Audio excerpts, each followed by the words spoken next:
Hello, hello. Thank you so much for joining me today. This is my first tutorial that I decided to do. It's florals, which I really enjoy. It's something simple, but it's something really pretty. So I figured if anybody's getting into watercolor painting or really loves flowers, I think this is a wonderful way to start. So welcome to this painting tutorial with me, Monica. Let's get started.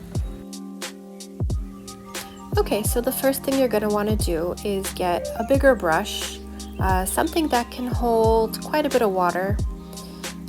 So I got my brush nice and wet, and I'm just kind of making a big wet blob, as you can see. And I'm going to make 3 of these blobs, kind of like an irregular oval shape, kind of like a little cloud, something along those lines. Kind of make it nice and wet. You'll want to go back for your water a few times. In this case, the wetter the better. You don't want to flood your paper, but just enough that the water's not, spilling out over your texture. Then you're going to want to pick a pink that you like.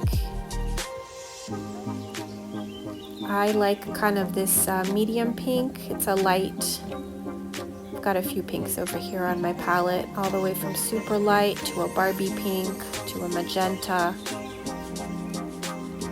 So I picked up my pink, I added water, getting it pretty watery. So it's basically wet on wet, what we're doing right now. And I'm just dabbing. The left side of my blob, I'm just dabbing, kind of the left half of that blob, adding my pink. And as you can see, it starts to spread. See, it's kind of branching out, it's spreading. I'm helping guide it a little bit, adding a little bit more color, a little bit more water. Now I'm moving on to my next blob. Doing the same thing, just adding the pink on the left side. That left one was starting to kind of all go over to the left side, so I'm grabbing a little bit of that pink water, dragging it back kind of to the center so it doesn't all accumulate over on the left side. In my case, I think maybe I added a little too much water this time, but once you see the end result, you'll see that it's really hard to mess up this particular painting. So I'm working on my third one now and just kind of letting it do its thing, guiding it a little bit. Yeah, bringing back some of that watery paint that keeps going over to the left side.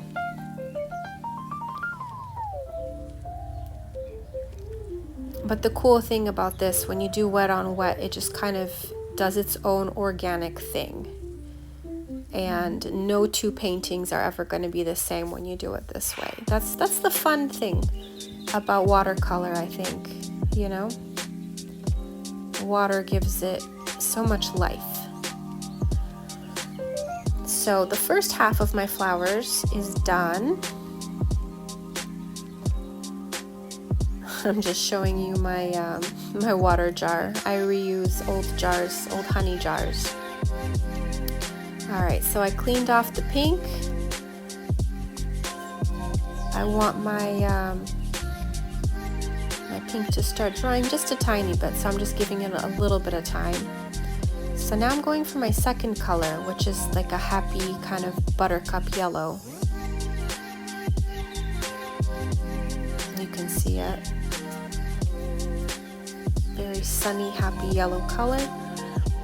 Once again, wet, making it nice and wet for our wet on wet technique. And then I'm just dabbing the yellow on the other half of the blob. And I know the pink kind of took over, so there isn't exactly half left, but that is totally okay. Whatever's left of the blob, we're filling that up with our yellow. The yellow is going to bleed a little bit into the pink, and that's totally fine. In fact, that's what we want. We totally want the two colors to bleed into each other just a little bit. That's going to add to the effect. So there's no right or wrong here. Honestly, if your blobs look different than mine, that's totally okay. If they took a different shape, if, you know, there's a squiggle or whatever it is, that's okay. Like I said, this, you really can't mess this up. That's why I wanted to start with this tutorial. I did a painting like this a few weeks ago, and I just loved it. I loved the simplicity, and I loved the final result. How easy it is to get a beautiful final result. So as you can see, I finished up with the yellow, just kind of dabbing it in there, guiding it a little bit, but also letting it do its own thing. That pink keeps going over to the left side, as you can see. So I cleaned my brush and I dragged it back just a little bit. At this point, it's starting to dry. It's more moist than dry at this point, so it shouldn't wander off too much more at this point. Okay, so I gave it about a minute or two to dry up a bit. Now I'm grabbing a darker pink. It's kind of like a pink red. Gave it some water, so again, wet on wet. And I'm just giving it a couple dabs, probably about 3, on the bottom of each of our flowers. I'm not going to call them blobs anymore because, as you can see, they're not blobs anymore. They are turning into these beautiful, delicate flowers. So as you saw, that was about 3 taps, and now this really pretty pinkish red, magenta red, maybe we want to call it, is spreading, and it's just kind of doing its thing, and that's the magic. Look, look how pretty my water turned with these colors. So at this point, we're letting our flowers dry while they're still spreading, they're still doing their thing, blending, doing all kinds of beautiful things. But at this point, you can grab the thinnest brush that you have. This is the one that I have. I'm gonna find the green that I like. So I personally really love this kind of dull, I guess you could say forest green. This palette that I'm using, it doesn't have color names, but you can kind of see it here. It's like a dull forest green. For this painting, it's maybe a little bit too dull, so I'm going to mix it up with a brighter green. So I'm picking up some of my forest green, mixing it with a brighter green until I get the shade that I like. And sometimes finding that color, that shade that you're looking for, it's gonna take a few minutes, and that's totally okay. So now I have the shade that I like, and I want to keep the shape of my brush, so I'm kind of just rolling it to pick up the color. There's a little hair in my brush. Alright, so I've got enough color on my brush, and I don't want to drag the color in the flower, so I get just close enough to the flower and then just drag all the way down like I just did. That might be the hardest part, honestly, of this particular painting, is just keeping your hand nice and steady. So I put my hand on the paper because otherwise I know it's going to be wobbly and shaky, and the stem will not come out straight. So same thing, try to carefully put your hand on the paper to keep it steady. Make sure you have enough paint on your brush for the whole stem, for the length of the stem. Get as close to the flower as you can, and then just drag nice and slow, nice and steady. We are not in a hurry. And you see, I happen to run out of paint. I didn't load it up, so here I gotta be very careful so I can continue the line. Nice and slow. There we go. So that's my second stem done. Gotta add a little more paint to my palette. Go back to my beautiful green shade.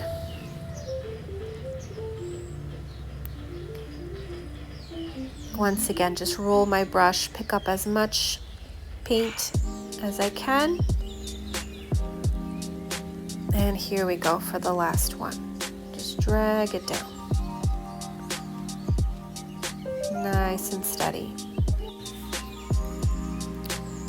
And that's it. Once you've got your stems done, I'm gonna fix this middle one up just because there wasn't quite enough paint there when I was dragging it. So just do that carefully if needed. But that's it. You know, some people might add a little bit of paint splatter around. So me, I would maybe grab some pink, some light pink, make it super watery, and you just kind of drip, drip, drip all over the place. Maybe some yellow, do the same thing with yellow.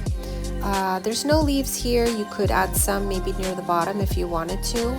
I love to just leave them bare.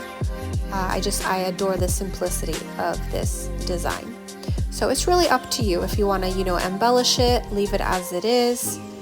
Totally up to you. But make sure you don't forget your signature. I used to do my whole name. Now I just do MP, my initials, and the year. 2025. Can you believe it? And that's it. You want to give it a few more minutes because our blobs, now beautiful flowers, are probably still a little bit wet. But this is something like what your final painting will look like. Here's my little studio wall in case you were curious where I was sitting. And that's the result of literally just the last 4 or 5 weeks of painting. Once I picked it up, I haven't been able to stop. It's been awesome. So thank you so much. Here's me. Hello. Hope you enjoyed this, and let me know if there's something else I should paint.